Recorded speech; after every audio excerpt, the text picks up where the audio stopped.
Gênesis capítulo 35.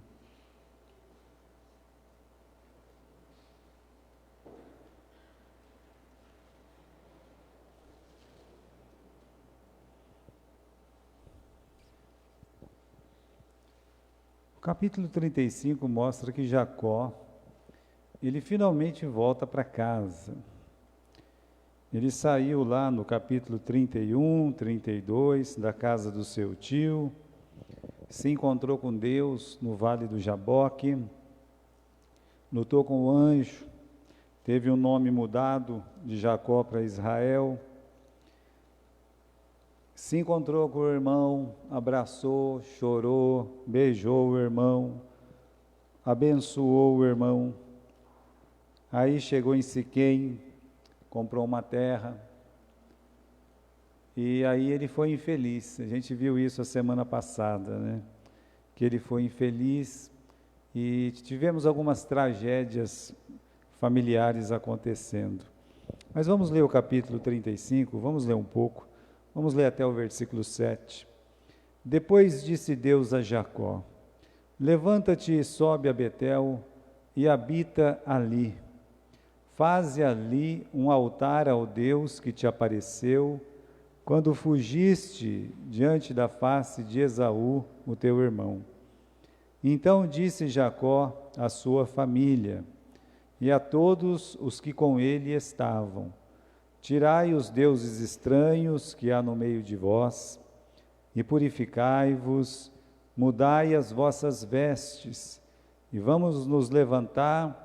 Vamos subir a Betel, e ali farei um altar ao Deus que me respondeu no dia da minha angústia, e que foi comigo no caminho em que eu andei.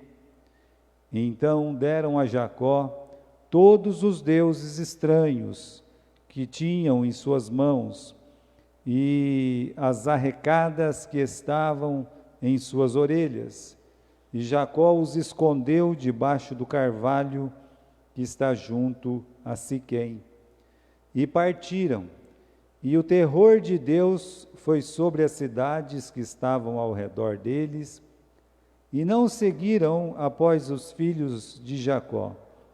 Assim chegou Jacó à luz que está na terra de Canaã. Esta é Betel.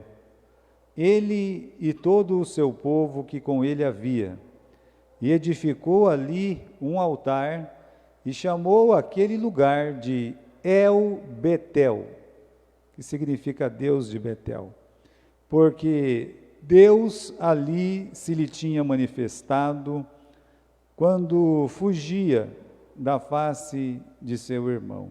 Vamos orar. Senhor, nós pedimos a sua bênção para o estudo da sua palavra, e pedimos, Senhor, que o Senhor nos dirija nessa noite, para poder, Senhor, através do Espírito Santo, levar uma palavra de conforto, uma palavra, Senhor, de instrução, uma palavra, Senhor, de salvação, que o Espírito Santo possa mover as pessoas que estão ouvindo a Tua palavra. Fale pela boca do Seu servo, pelo Espírito Santo. Em nome do Senhor Jesus, amém. Como eu disse, irmãos, o capítulo 35 marca o retorno de Jacó a Betel. O servo do Senhor, ele volta para casa. O saldo dele lá em Siquém, o Siquém, eu já falei para vocês, que ele se deteve no caminho dos pecadores, ele se deteve no caminho dos ímpios, né?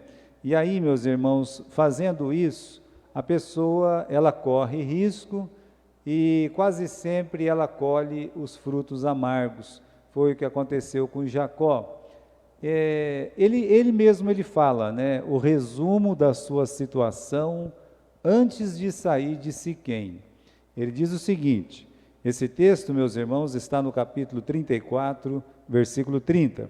Disse Jacó a Simeão e a Levi: Tens-me turbado, fazendo-me cheirar mal entre os moradores desta terra, entre os cananeus e ferezeus, sendo eu pouco em número, ajuntar-se-ão e ficarei destruído, eu e a minha casa. Então ele próprio, ele resume a situação dele, que era caótica. Ele disse, vocês me turbaram, ou seja, o meu espírito está aflito. Outra coisa que ele disse, vocês me fizeram cheirar mal entre os moradores da terra. Isso significa que ninguém mais gostava deles. Aquela atitude de matar todos os siquemitas fez com que Jacó, a sua família, fosse personas não quistas e provavelmente iam se juntar aos clãs e matar todos eles, como ele mesmo afirma, amedrontado, né? Sendo eu um povo e pouco em número, né? Ajuntar-se-ão e ficarei destruído, eu e a minha casa. Então, irmãos, o tempo que nos detemos no caminho dos ímpios, o saldo, ele sempre é negativo, ele não pode ser positivo. Então ele sai de lá, mas ele sai carregando profundas marcas, né? Ele sai com uma filha jovem violentada, ele sai com 2 filhos assassinos, os outros 9 filhos se tornam ladrões e salteadores na cidade de Siquém, e a terra que ele comprou, né? Teve que deixar para trás, teve que ir embora e nem olhar para trás, falar, não, aqui realmente eu não posso ficar. Esse foi o saldo dele parar onde não deveria ter parado. Bem, meus irmãos, e agora? E agora? Olha o versículo 1 do capítulo 35. Depois disse Deus a Jacó, levanta-te, sobe a Betel e habita ali, faz um altar ao Deus que te apareceu quando fugiste diante da face de Esaú, o teu irmão. A verdade é que ele está espiritualmente vivendo um momento difícil, colhendo os frutos de uma parada que não devia. E aí, meus irmãos, mesmo fracassado, Deus ele chama outra vez o seu servo para ele. Nós chamamos isso de mesmo fracassado, Deus chama outra vez a alma a si. Deus vai lá e diz, Jacó, vai para Betel, vai para aquele lugar que Deus te apareceu antes de você fugir, quando você estava fugindo do seu irmão, né? Então, irmãos, olha, ele se encontra caído, ele se encontra com medo, ele se encontra sem rumo, né? Ele está numa situação muito parecida com aquela quando ele saiu da casa do seu pai 20 anos atrás, ou seja, com medo, caído, sem rumo, e mesmo assim Deus chama ele, diz, olha, vai lá, levanta, né? Então, meus irmãos, Deus, é Ele que restaura, é Ele que trata com aqueles, meus irmãos, que Ele ama. Então, Ele tem palavras de restauração para Jacó. Para o caído, o que Deus fala? Levanta-te, não é isso? Ele não caiu lá, então Deus está falando, olha aí, levanta-te, né? Para o sem rumo, o que é que Deus vai falar? Deus vai dar um rumo para ele. Qual é o rumo que tem que dar para uma pessoa que está lá, caído, cabisbaixo, né? Deus fala o que todo irmão, que todo pastor deve falar, sobe para a casa de Deus, vá para a casa de Deus. Olha só, levanta-te e sobe a Betel. Betel significa casa de Deus. A palavra Bet significa casa, El significa Deus, Betel, casa de Deus. Então Deus fala para ele, olha, você vai se levantar, e não é para ficar andando sem rumo, você vai se levantar e você tem que ir para a casa de Deus, né? Para o desterrado, Deus dá um abrigo, Deus fala, você vai habitar ali, tá? Sobe a Betel e habita ali, ou seja, você não vai ficar perambulando sem rumo, desgostoso e sem destino. E para o desviado, Deus ele quer uma comunhão completa. Isso é muito interessante, porque Deus fala, você vai lá em Betel, você vai ficar ali, você vai ficar na casa de Deus, e tem uma coisa, eu quero uma comunhão completa com você. Quando Deus diz, faz ali um altar, então Deus está dizendo, eu quero uma comunhão completa. Quando fala-se de altar, fala-se do Cordeiro, fala-se do sangue do Cordeiro. Então, irmãos, é Deus que traz a alma caída para Ele mesmo. E isso deve ser a norma sempre, né? Essa segunda parte aí, Deus tem palavras de restauração para Jacó, isso deveria ficar gravado na nossa cabeça, na nossa mente, quando a gente quiser ajudar uma outra pessoa. Então Deus, Ele não abandona os seus fracassados. Jacó foi teimoso, escolheu investir em Siquém, mas Deus não desistiu dele. Existe um versículo na Bíblia que é em Provérbios 24:16. Cairá o justo 7 vezes e levantará. Ele sempre vai se levantar. Deus quer levá-lo para onde tudo começou. Betel é uma renovação. Betel é lá que Deus quer que o Jacó esteja, né? Então, meus irmãos, tem uma outra coisa, né? A restauração divina, ela não pode, meus irmãos, levar o crente a qualquer lugar. A restauração divina tem que levar o crente ao ponto mais elevado. Veja só, existe um versículo lá em Apocalipse, vamos abrir lá em Apocalipse capítulo 2, e versículo 5, esse é o princípio da restauração, e sempre o será, né? E é uma igreja que está se afastando, uma igreja que perdeu o primeiro amor, e aí então Deus olha para essa igreja, a igreja de Éfeso, versículo 5, Deus diz assim, lembra de onde você, lembra de onde você está, né? Não, pastor, não está escrito isso aqui. É claro que não está, eu sei o que está escrito aqui, né? Lembra como você está. Bem, não precisa, onde que ele está e como ele está. Ele, meus irmãos, está caído e ele está muito mal. Então Deus, ele fala de uma elevação da alma do crente ao ponto mais elevado. Deus diz aqui no capítulo 2, versículo 5, lembra de onde caíste, né? Então, meus irmãos, ele tem que lembrar de onde ele caiu, se ele caiu daquela graça, se ele caiu da casa do Senhor, se ele caiu da comunhão do Senhor, então é para lá que ele tem que voltar, né? É ali que é o lugar, é ali que ele precisa estar, porque senão não existe restauração, né? Não existe restauração de uma pessoa que ela vai ficar afastada da igreja, não existe isso. Isso não tem, definitivamente, esse não é o princípio de Deus, né? Então, quando nós lembramos de nossa posição elevada em Cristo, a gente pode também entender o tamanho da nossa queda, porque da onde eu caí?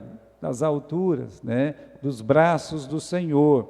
Então, meus irmãos, no momento do pecado, a simples lembrança da misericórdia de Deus, né? Do amor de Deus, é suficiente para restaurar a alma.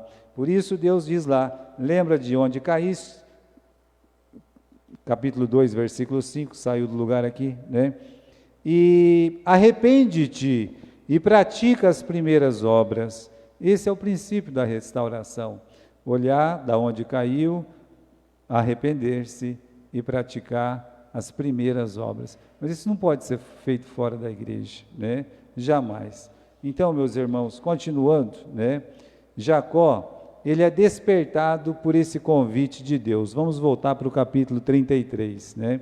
Olha o versículo 2. Então disse Jacó à sua família e a todos que com ele estavam, né? Ou seja, ele realmente despertou. Despertar é abrir os olhos, né? E você vai ver que ele vai falar algumas coisas aqui, no versículo 2, ele vai falar para a família dele, tira os deuses estranhos, versículo 2 ainda, né? Purificai, mudai as vossas vestes, e versículo 3, vamos nos levantar, vamos para Betel, e nós vamos fazer ali um altar, né? Então ele se desperta. Há três coisas aqui, né? Ele se desperta para o grande pecado moral da sua família. Ele sabe, ele fez vistas grossas para a idolatria da esposa e também dos filhos, das pessoas que estavam junto com ele. Então isso despertou ele, primeiro, para o grande pecado moral da sua família, para a fidelidade de Deus. Ele disse, olha gente, a gente não está servindo esse Deus maravilhoso que Ele é, nós precisamos servir, né? E também para missões familiares. É a primeira vez na história do Jacó que ele pega a família dele e leva para adorar a Deus.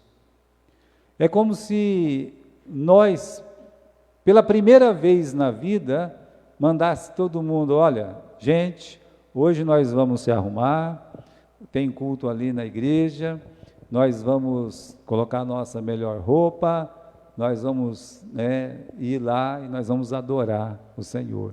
É o que ele está fazendo. Então, irmãos, ele despertou não somente para o pecado moral da família, mas para a fidelidade de Deus e a necessidade de fazer com que seus filhos o vejam adorando, né? Que os seus filhos pudessem olhar para ele e ver que ele serve a Deus. É a primeira vez que ele faz isso. Então, meus irmãos, ele tem uma palavra para a família dele. Primeiro, arrependimento. Tirai os deuses estranhos do meio de vós. Essa é a primeira palavra de Jacó. Ou seja, gente, nós vamos ter que mudar.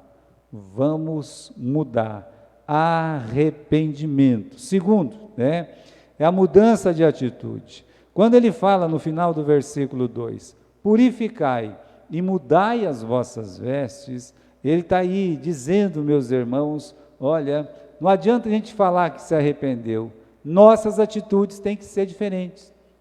Então vocês vão mudar essa roupa aí, né? Era uma forma realmente deles mostrar uma mudança, uma transformação. Olha lá, tira os deuses estranhos, que é a idolatria, mas purificai-vos e mudai as vossas vestes. E terceiro, agora ele tem uma direção para a família dele. Nós vamos para Betel, né? Nós vamos para a casa de Deus. É interessante que ele falou que ele ia para Betel, para as duas esposas, lá atrás, no capítulo 31, mas ele não foi. Ele parou no meio do caminho. Agora ele está dizendo, não, agora nós vamos até o fim. E quantas vezes um pai ou uma mãe diz, não, agora a gente vai começar a servir a Deus, né? E para no meio do caminho. Sempre vai parando. Não, agora, dessa vez, não, e no meio do caminho vai parando. Pois bem, dessa vez o Jacó não vai parar. Ele busca o arrependimento, ele trata o pecado moral da família dele, ele tem uma direção para dar para a família dele. Qual que é a direção? A direção está aqui, vamos levantar e vamos subir, vamos lá para Betel. Ou seja, Deus quer que eu vá para a casa de Deus, eu sou o pai, eu sou o chefe da família. Então, se eu sou o pai, o chefe da família, e Deus quer que eu vá para a casa dele, minha família tem que estar lá. Se é bom para mim, é bom para a minha família. Por isso, meus irmãos, você indo na casa de Deus, você está mostrando para os seus filhos, você está mostrando para aqueles que te amam, as pessoas que estão ao seu redor, que você ama e você adora a Deus. Essa história que a pessoa, eu amo, eu adoro a Deus na minha casa mesmo, isso é balela, isso é conversa para boi dormir. Isso não existe nas Escrituras. Mesmo um judeu, ele era obrigado uma vez por ano sair da onde ele estivesse e ir lá para Jerusalém, para o templo, adorar ao Senhor. Então essa conversa não combina com as Escrituras também. Quando você se levanta na sua casa, quando você vai para a igreja, olha, pode ser que um filho, pode ser que o marido, pode ser que a esposa, pode ser que os vizinhos, nunca, eu não vou. Um dia vem. O exemplo arrasta. Por isso Jacó, ele norteia a família dele. Nós vamos servir ao Senhor. Agora, que interessante, meus irmãos, essa idolatria, né, que acompanhava a comitiva de Jacó, né? De onde vem esse monte de ídolo aqui? Olha o versículo 4. Então deram a Jacó todos os deuses estranhos que tinha em suas mãos, e os brincos que estavam nas suas orelhas. Olha que monte de coisa. É igual hoje, né? Tinha um santo na cabeceira da cama, um santo lá na sala, outro na parede, um de brinco, outro no pescoço, outro. Então, a idolatria estava enraizada lá. E meus irmãos, como a gente viu, a própria Raquel, quando fugiu da casa do pai dela, ela roubou os ídolos do pai. É uma família que tem que ser restaurada. É uma família que precisa ser curada. E Deus está curando essa família. Às vezes a gente olha isso e fala, mas olha só o que está acontecendo na família do Jacó. A família do Jacó era assim. A nossa família não é melhor que a de Jacó. Oxalá nós fôssemos um Jacó. Porque o Jacó, meus irmãos, ele termina bem, né? Ele não começa bem, mas ele termina bem. Tem muitos que começam bem e terminam bem mal. Mas o Jacó, antes de morrer, ele abençoa todos os filhos dele. Ele coloca todos os filhos dele no altar de Deus. O Abraão, quando morreu, o Isaac ficou fiel, o Ismael não, dos outros piorou. O Isaac, quando morreu, Jacó permaneceu fiel, Esaú já se desviou. Jacó, quando morreu, tinha 12 filhos. Todos os 12 ficaram fiéis. É por isso que Deus fez uma casa com Israel. E não fez uma casa com Isaac e nem com Abraão. Bem, meus irmãos, os brincos aqui tinham forma diferente. Caseiro, móveis, brinco, pulseira, né? E aí, aconteceu uma coisa diferente aqui, olha lá. Mas é simbólico, tá? Então, no final do versículo 4, Jacó os escondeu debaixo do carvalho que está a Siquém. Não é que escondeu, ele enterrou, tá? Ele realmente enterrou esses ídolos, para mostrar que ninguém pode servir a Deus e os ídolos, como ensina o apóstolo Paulo. Você não pode servir a Deus e a Mamon também. Que é isso, pastor? Você não pode servir a Deus e ao dinheiro. Enterrar aqui é sepultar, é simbólico, meus irmãos, é como o nosso batismo nas águas. Nós estamos dizendo que nós morremos em Cristo e nós estamos ressuscitando uma nova criatura. Agora, quando ele vai lá, ele sepulta, ele não ressuscita, né? Ele larga lá. Ou seja, ele está matando aqueles ídolos, ele está destruindo aqueles ídolos no coração da família. Ele está dizendo aqui, isso aqui morreu para nós, acabou. Isso aqui acabou. Sabe, você tem que ter muito cuidado. Às vezes falta inteligência, né, para um crente, para um cristão, porque às vezes ele tem uns vizinhos dele que é incrédulo. Eu fiquei numa saia justa, né, porque acabei tendo que trazer muitos ídolos, né, de uma situação. Aí eu disse, bom, se eu começar a quebrar esses negócios aqui, vai dar uma zebra danada. Alguém encontra quebrado, né? Então, eu levei alguns dias para me desfazer, e não vou falar como é que eu fiz, né? Mas eu não magoei ninguém, eu não chateei ninguém, vocês nem ficaram sabendo, né? Mas, às vezes a pessoa vai na rua e começa a dar paulada. Para que vai fazer uma coisa dessa? Né? Para que numa rede de televisão um pastor vai ficar chutando as coisas? Para nós não é nada. Para nós aquilo não significa nada. Mas você tem que entender que para muitas pessoas, aquilo ali é pai, é mãe, correto? Eles têm um sentimento com aquilo ali. E você não brinque com o sentimento das pessoas. Não brinque. Vou dar um exemplo simples.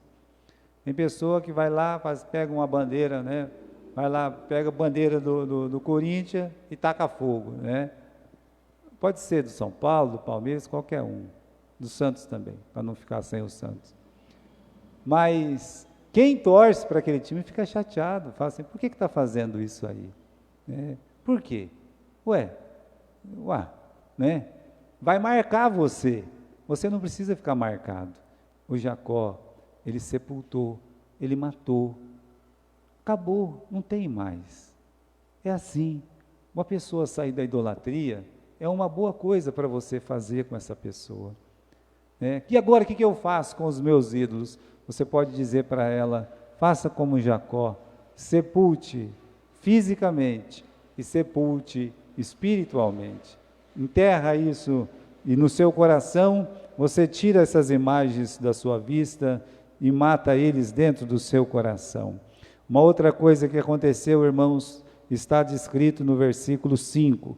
E partiram, e o terror de Deus foi sobre as cidades que estavam ao redor deles, e não seguiram após os filhos de Israel. O terror de Deus caiu sobre os vizinhos. O que isso significa? Que se todos os clãs dos jebuseus, os clãs dos cananeus, resolvem se juntar, eles seriam em muito maior número que o Jacó. Facilmente eles iam lá e matavam Jacó e os seus filhos, como Jacó mesmo disse. E eles estavam prontos para fazer talvez um ataque. O que aconteceu? Deus mandou um terror. Como é que é isso aí, Como é que é isso aí? Eu não sei direito não, Eu sei que eles não tinham coragem de colocar o pé para fora. Eu sei que a mão deles não obedecia a mente nem o coração. Eu sei que eles tiveram medo de ir contra o Jacó e contra Israel. Isso não foi a única vez que aconteceu. Deus repetiu isso muitas vezes. Aquela guerra dos 6 dias que teve entre judeus e palestinos, 7, 8 nações se juntando contra o povo de Israel, de repente, em 6 dias, um soldado, 2 soldados israelitas prendia 1.000, 2.000 egípcios e outros mais. O que é isso aí? Vários relatos diziam que eles ficavam com medo, Eles olhavam para um israelita e ficavam com medo. Então Deus faz isso aí. Você sabe, a fé não vem de Deus? Vem. O medo também, Deus pode colocar medo nas pessoas. E aqui não é nem medo, é um terror, É um terror. E aí chegaram em Betel. Versículo 6. Assim chegou Jacó à luz. Que nome bonito, Luz. Mas depois foi chamado de Betel. Betel é mais bonito que Luz. Chamava Luz, e aí o Jacó colocou o nome daquele lugar de Betel, porque disse que ali era a casa de Deus, no capítulo 28. Mas os dois nomes é bonito, A Bíblia diz que Deus é a luz, Jesus disse, eu sou a luz do mundo. Então você tem aqui, tanto um nome quanto o outro, é bonito os dois nomes, Então, meus irmãos, vamos aqui no versículo 6, chegou a Betel, que está na terra de Canaã, esta é Betel, ele e o povo que com ele havia, e edificou ali um altar, e chamou aquele lugar El Betel, ou seja, o Deus da casa de Deus.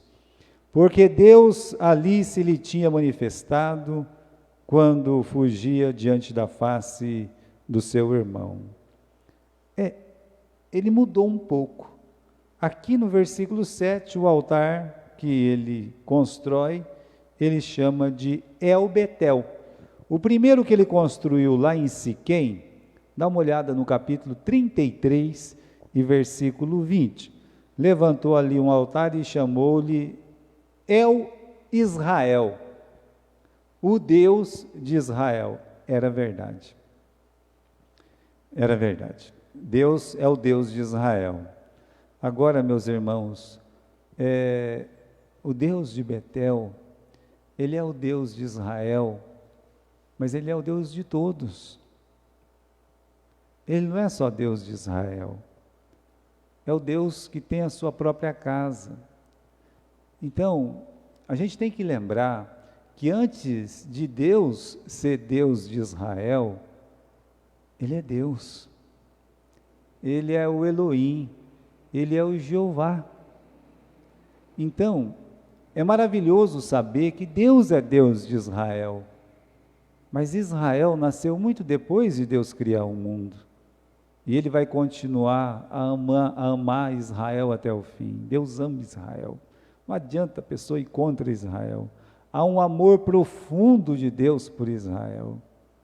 Mas também a Bíblia diz que Deus, Ele ama o mundo, né? Ele ama os pecadores, Ele quer que as pessoas sejam salvas. Isso não elimina o amor que Ele tem por Israel, e nem os presentes que Ele deu para Israel, mas também não elimina o fato que Ele nos ama e também nos presenteia com a salvação eterna. Vamos continuar. Deus aparece para Jacó, versículo 8, morreu a Débora, né? Depois eu falo disso. 9, e apareceu Deus outra vez a Jacó, vindo de Padã Arã, e abençoou-o. E disse-lhe Deus, o teu nome é Jacó. Você não vai mais se chamar Jacó, mas você vai se chamar Israel. E chamou o seu nome Israel.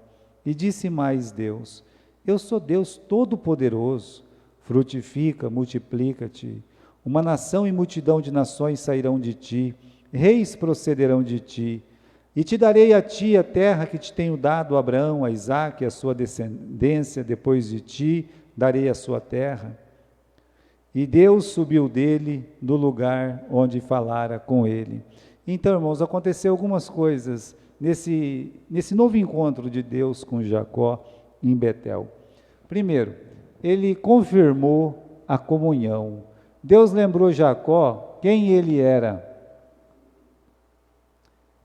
Por quê, pastor? Olha, Deus mudou o nome do Jacó para Israel.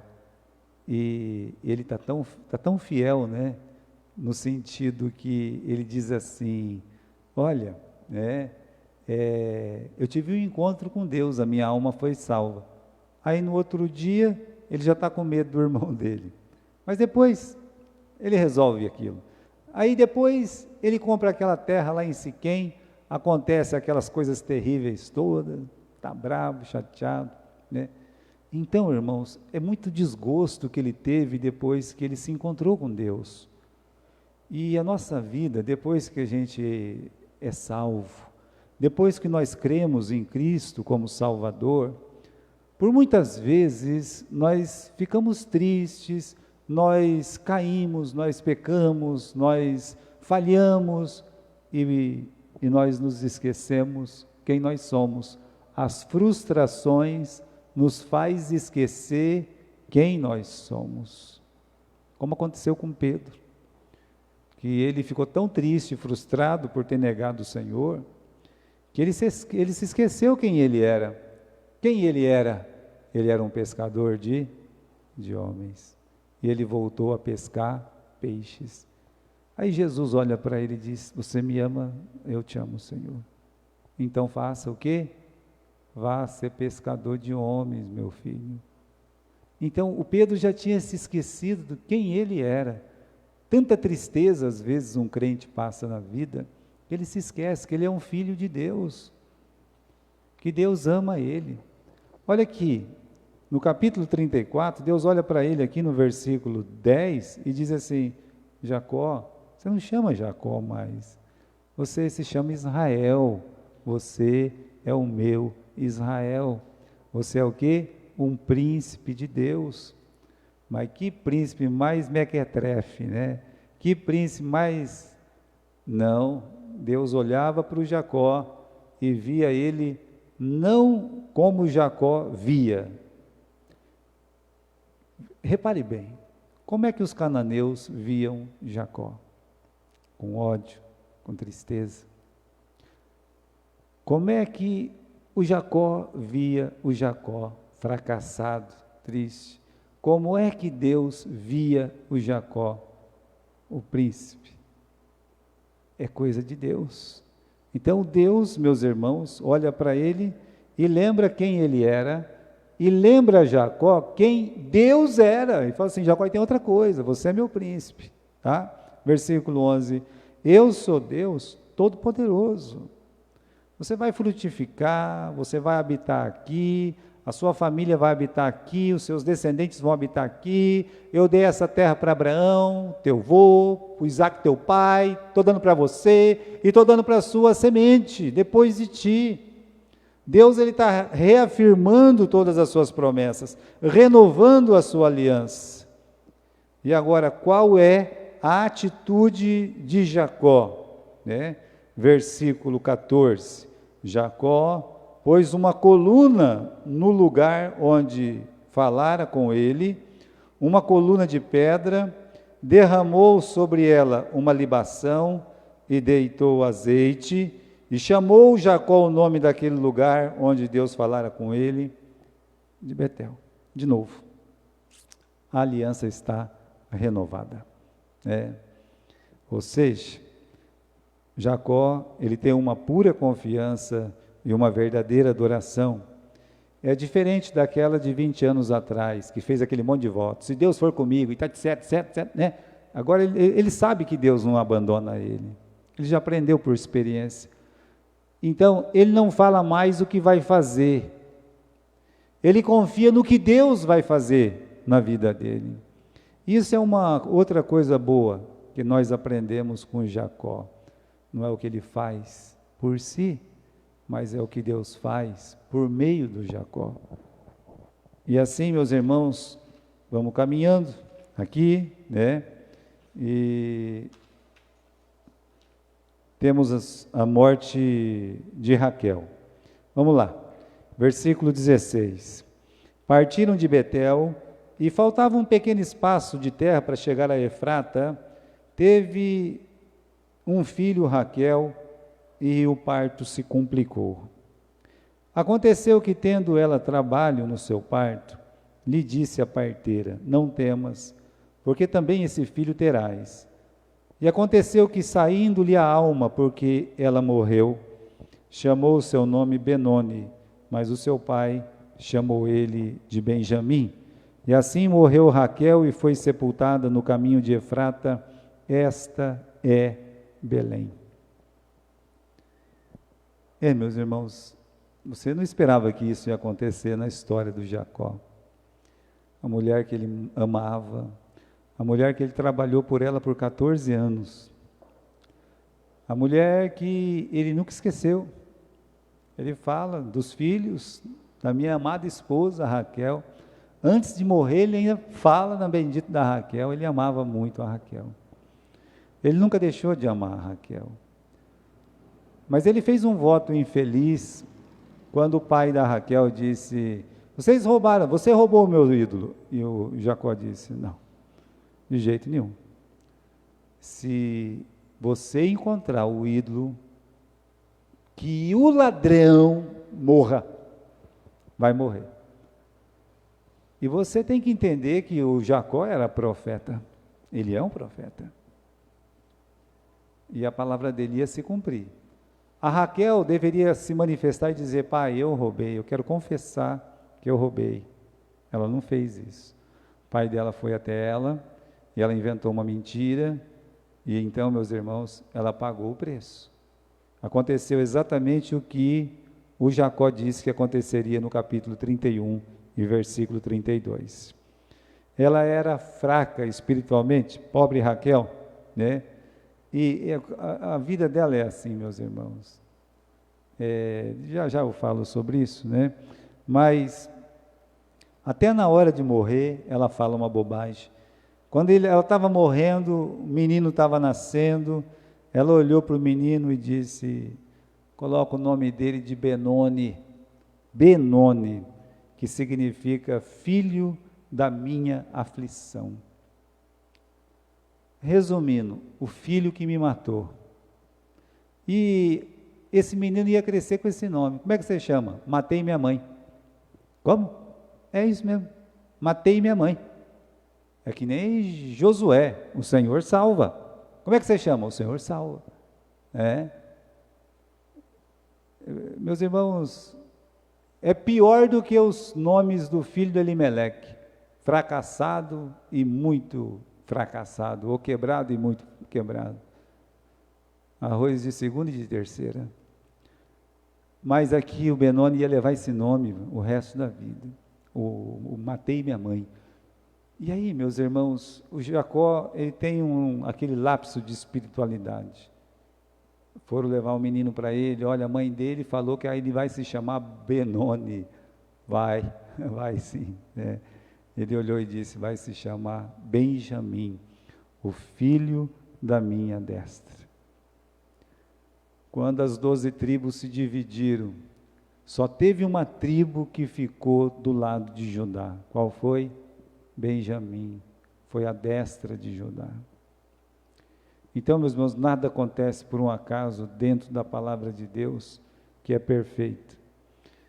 Ela morre no parto e aí contabiliza 3 perdas irreparáveis sofridas por Jacó nesse capítulo. A primeira, morreu a Débora, como eu falei para vocês, a ama de Jacó. A segunda, morreu seu pai. Versículo 29, eles chegam lá, veja no versículo 29, ele vai visitar o pai dele, lá em Manré, né, em Hebrom. Isaque expirou e morreu e foi recolhido ao seu povo, velho e farto de dias. E Esaú e Jacó, seus filhos, o sepultaram. Bonito, né? Legal. Eu gostei desse momento. O Esaú e o Jacó, os dois estão juntos. O Isaac falava que ia morrer com 143 anos, com 137, né? Morreu com 180. Ficou no lucro, tá? E aí perdeu a confiança no seu filho Rúben. No versículo 22, é dito aqui que aconteceu que, habitando Israel naquela terra, foi Rúben e deitou-se com Bila, concubina de seu pai. Israel soube, e eram 12 os filhos de Jacó. As motivações e tudo que acontece nesse versículo 22 nos é velado.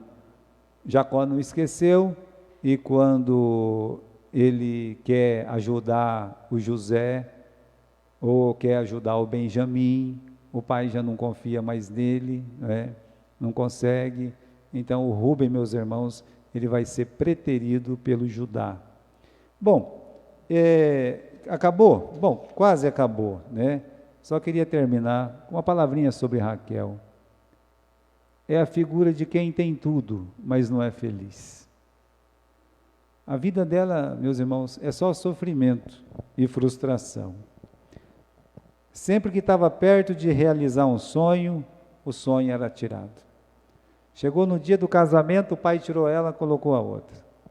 Foi o primeiro amor de Jacó, mas não foi a primeira esposa do Jacó. Suspirava por um filho, enquanto a sua irmã paria um filho atrás do outro. Quando seu marido finalmente conseguiu se livrar do seu pai, ela morre antes de tirar proveito dos seus descendentes. E ela tem um lado meio esquisito também, que é essa forma negativa de explorar o amor do Jacó. Sabendo que era amada, tirava vantagem dos direitos, né? Dominava. E a percepção de ser escolhida, a superconfiança no amor do marido, levou ela a uma catástrofe, né? O exemplo maior é quando ela trocou o próprio marido por mandrágoras, uma coisa que não deveria ter feito. Então ela representa o sentimento que façamos o que quisermos fazer, no fim, ele continuará me amando. Aquelas pessoas falam, eu vou aprontar, não tem problema, que no fim vai dar tudo certo. Você está enganado, tá? Assim é muitas vezes o eleito de Deus, ele desconhece os seus limites. Então Raquel serve para nós de exemplo. O fim de Raquel é um alerta para os eleitos, né? Morre sem realmente ser feliz. Este sempre à beira da felicidade, mas viveu triste. Então ela é esse exemplo, né, de quase feliz, né, mas não foi.